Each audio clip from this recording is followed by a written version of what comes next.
وال street general نے نریندر مودی اور ہندوستان کی ہندوتوا شناخت پر کھلی چارج شیٹ جاری کر دی ہے، جس کے مطابق مسلمانوں کے ساتھ ساتھ عیسائی اقلیتیں بھی بھارت میں محفوظ نہیں ہیں اور ہندوستان کا مشن ہندوتوا عالمی سطح پر شرمندگی کا باعث بن رہا ہے اور مودی حکومت صرف ہندو اکثریت کی ترجمان بن چکی ہے۔ خواجہ صاحب، بھارت تو دعویٰ کیا کرتا تھا وہ سیکولر سٹیٹ ہے، وہاں پہ مسلمان ہوں، عیسائی ہوں، انسانوں کے تو ویسے وہاں پہ کوئی انسانی حقوق کی بدترین خلاف ورزیاں کی جاتی ہیں، اقلیتوں کے حقوق کی بھی پامالی کا سلسلہ جاری ہے، اور اب وال اسٹریٹ جرنل نے کھلی چارج شیٹ کیا ہندوتوا کے ان کے اس فیس کو۔ تو یہ جو سیکولر بھارت ہونے کا دعویٰ تھا وہ تو آپ کا دعویٰ فارغ ہو گیا۔ کون سی سیکولر سٹیٹ بٹی صاحب؟ دنیا کے سامنے دعویٰ کرتے تھے، یہ دنیا کا معتبر ترین جریدہ ہے وال اسٹریٹ جرنل۔ ہم کہا کرتے تھے کہ بھارت ایک فاشسٹ سٹیٹ ہے، آج وہ خود کہہ رہا ہے۔ جی۔ پڑھ لے جن کے دماغوں میں کوئی وہم ہے۔ یہ 3 دن قبل ایک کشمیری شال فروش کو جس طرح پکڑ کر ان کو کہا گیا جی جے شری رام کا نعرہ لگائیں، بھارت ماتا کی جے کا نعرہ لگائیں، ان کی حالت اب دنیا کہہ رہی ہے۔ جو ہم کبھی کہا کرتے تھے نہ صرف مسلمان، ابھی گرجا گھروں میں جا کر ان کو تباہ و برباد، 25 دسمبر کو کیا ہوا عیسائیوں کے ساتھ، ان کو گرجا گھروں میں جا کے مارا ہے۔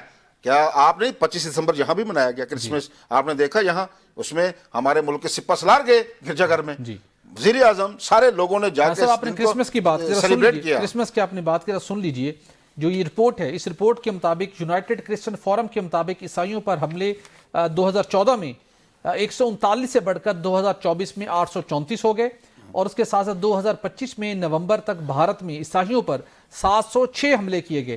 اس کے بعد کرسمس 2025 میں بھارت میں مذہبی انتہا پسندی کا قومی فلیش پوائنٹ بن گیا، یہ اس رپورٹ میں بتایا گیا۔ اس کے ساتھ ساتھ اتر پردیش میں گرجا گھروں کے باہر ہجوم، عیسائی مشنریوں کو موت کے نعرے ان کے لیے لگاتا رہے، اور اس کے ساتھ ساتھ مدھیہ پردیش میں بی جے پی رہنما کا چرچ پر دھاوا انہوں نے بولا اور نابینا خاتون پر تشدد کیا، اور مودی کا چرچ جانا مگر حملوں کی مذمت نہ کرنا، چرچ تو کیا مودی کا چرچ جانا مگر حملوں کی مذمت نہ کرنا شدت پسند ہندو عناصر کے لیے واضح سرکاری اشارہ ہے۔ اور اس کے ساتھ یہ بھی بتایا گیا کہ صرف 2.3% آبادی ہونے کے باوجود عیسائی بھی ہندوتوا کی تشدد کی زد میں ہیں، اور 2025 میں 706 اینٹی کرسچن واقعات ریکارڈ ہوئے۔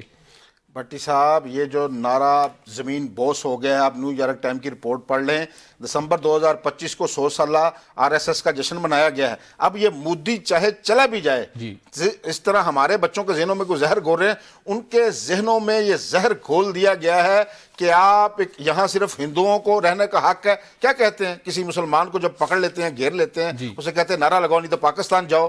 ان کا ذہن یہ بنا دیا گیا، اور یہ میں آپ کو بتا دوں یہ لوگ، اور منظم چیز ہے اس کی، جس طرح انہوں نے مذمت، مثلا مودی اگر مذمت کرے تو کیا میسج جاتا ہے، اس لیے مذمت نہیں کرتا کہ انہوں نے خود ہی ایک ماحول بنایا، کیونکہ وہ خود RSS کا پروردہ رکن رہا ہے، اس نے حلف، اس کی تصاویر ابھی تک موجود ہیں جو RSS کے حلف لے رہا تھا۔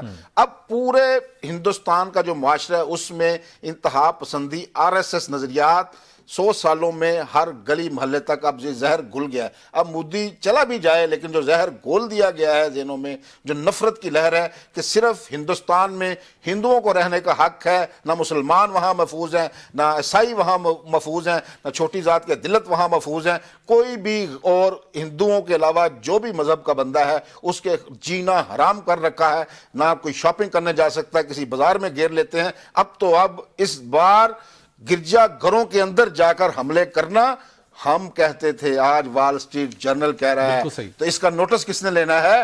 عالمی جو عدالت ہے، انصاف، جو ہمارے انصاف کے عدالت ہے، United nation human rights council, تنظیمیں چیمپئن ہیں، اب وہاں پہ آئیں ان کو لگام ڈالیں، وہاں ہے انتہا پسند۔ آپ ادھر ہمیشہ پاکستان کو ایک بڑی دوربین لگا کے دیکھتے رہتے ہیں، اگر کسی نے دوربین لگانی ہے ادھر لگائے، جو نہ کشمیریوں کو چھوڑتے ہیں، نہ مسلمانوں کو چھوڑتے ہیں، نہ عیسائیوں کو چھوڑتے ہیں۔ اب امتحان ہے عالمی اداروں کا کہ ان پر کتنا کڑا ہاتھ ڈالتے ہیں۔ جب تک ان پر کوئی پابندیاں عائد نہیں کی جائیں گی، ان کو جکڑا نہیں جائے گا۔ اقلیتیں اس وقت مسلمان، عیسائیوں سمیت غیر محفوظ ہو چکی ہیں۔ بالکل ٹھیک۔